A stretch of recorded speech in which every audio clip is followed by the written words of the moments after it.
Good morning, everyone. Want to welcome you all to Reading 365. We are joined this morning by Madison and Willeen, Amy. Yes, Amy is her last name. We're really excited to have Will here joining us because when we started many programs, even before the 100 Men Reading, Will has been with the American Literacy Corporation volunteering like consistently and supporting us in many other ways. And we're just excited to have her because she's now on the opposite end, she's going to be reading to us. And when we launched the 100 Women Reading last November, she was instrumental in helping us with that. And that name is so misleading because we had so many more than 100 women. I think we had like 266. So, and Willeen was a big part of that success. So we're so excited to have her here. She's a political science major, but she's also going to get her MBA, and she's just a go-getter. And she's the mother of Princess Kennedy. I think that's probably like her claim to fame. I don't know. So I'm just saying.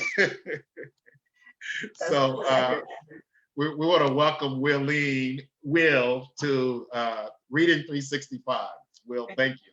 Thank you so much for having me. This is awesome. Good morning, everyone. Happy Sunday. I am a fan of ALC, obviously, and what it is you guys do. And I'm so glad to still be able to participate, even though we're all kind of, reaching out through the computers lately.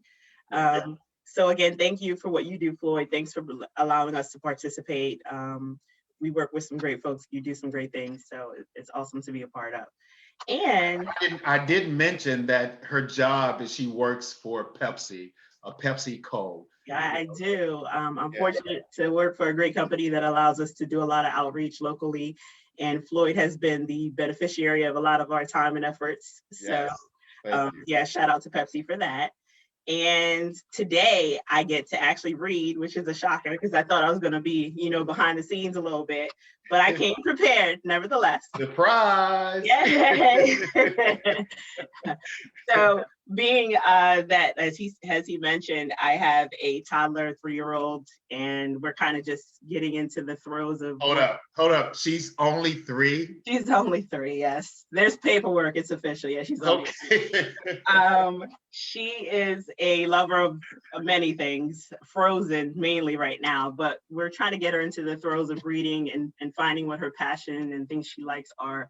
So I'd like to kick it off with diversity because I feel like it's important, especially in the times that we're in now, to kind of have, diversity in everything that you do. So I am choosing to read Celebrate Diversity by D. Smith.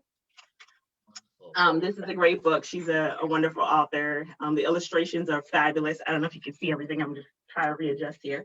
But I think the artwork is equally as important as the lovely story that is told. So without further ado, Celebrate Diversity by D. Smith. All right. So, celebrate diversity, celebrate you, celebrate what makes you different, wonderful, and true. See that? See those colors? Love that. Celebrate kindness, celebrate friends, celebrate the days where many sadnesses can quickly end. Celebrate coming together, celebrate love, celebrate conquering frustrations and then rising above. Celebrate different, celebrate it now. Prejudice and intolerance we will not allow. Celebrate the beautiful things that make us all one of a kind. Celebrate that beauty in everyone, and it's easy to find.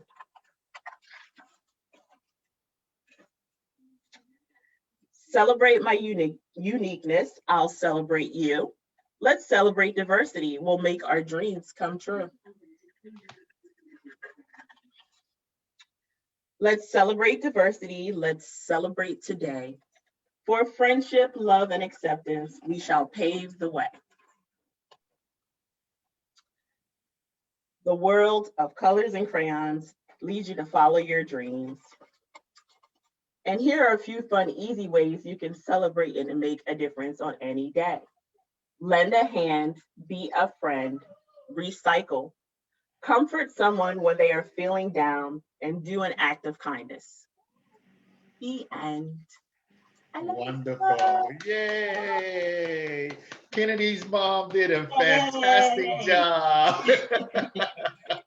It's a fan favorite here, so she enjoys it. I think she's memorized it. So One of these days, you got to have her make a cameo, right? I will. I will. We have to get her more in tune with the Zoom world since it is her age now. It's her era's thing. But yeah, we'll definitely do that. Yes.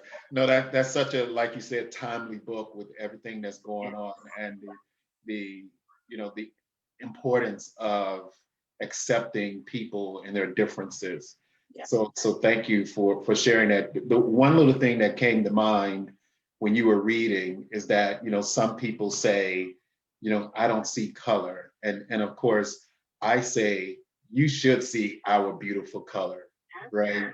You should see it, and we should celebrate that, because Black is beautiful. See my color. Please see my colors.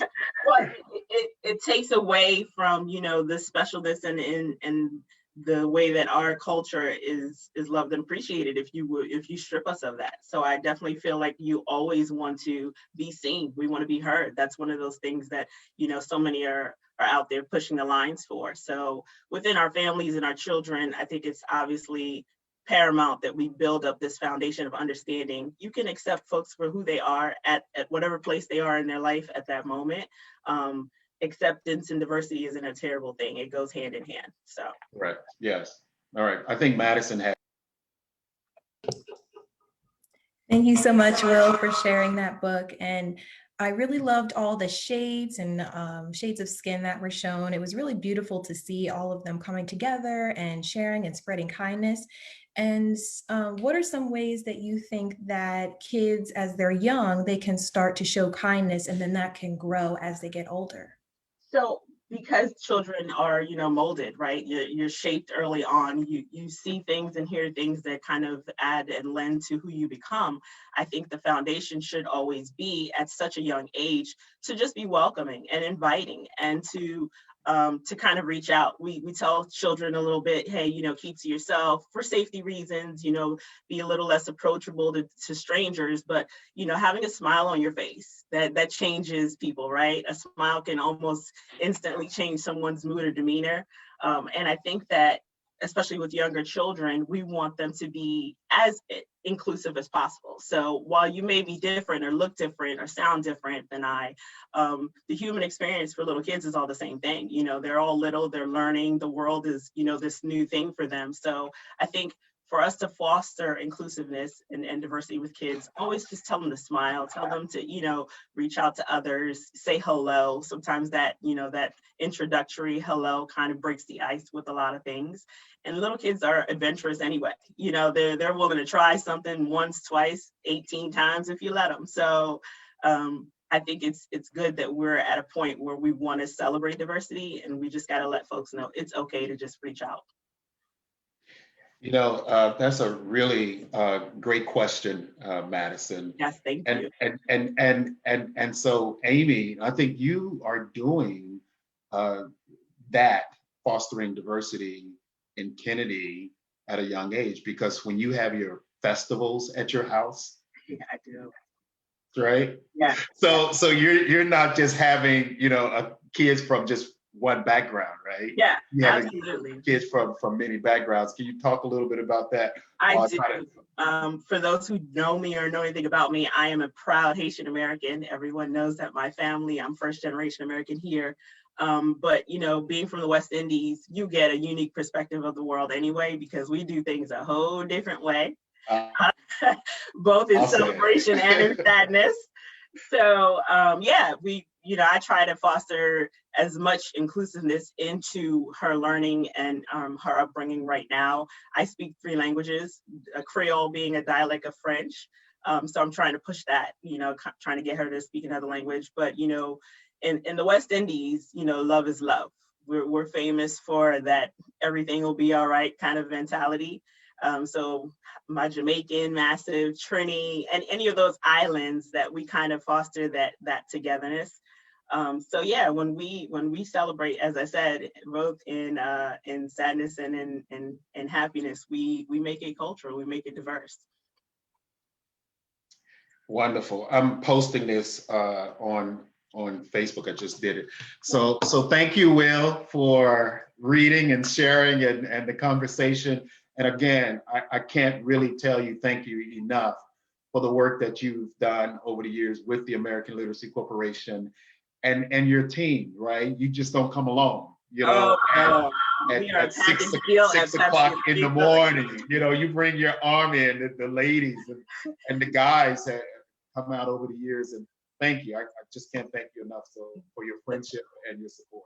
It's funny that you're thanking us, and we should thank you, because you make a lot of this possible. These great ideas that you come up with that turn into fabulousness. These crazy ideas. These crazy ideas. I know how it is, and then to have a support team that kind of just brings it to fruition is amazing. So we should thank you. As I said, you're not alone. Whatever it is you try to do, we'll surely be there. I know I have Jen and Megan and Amanda. Yes. There are a lot of folks that I normally just bring in for all the great stuff that you do. So thank you. I appreciate being a part of it. You know, we will always be there and stand with you on all these great excursions. Thank you so much. All right. Have a great day. All right, everybody.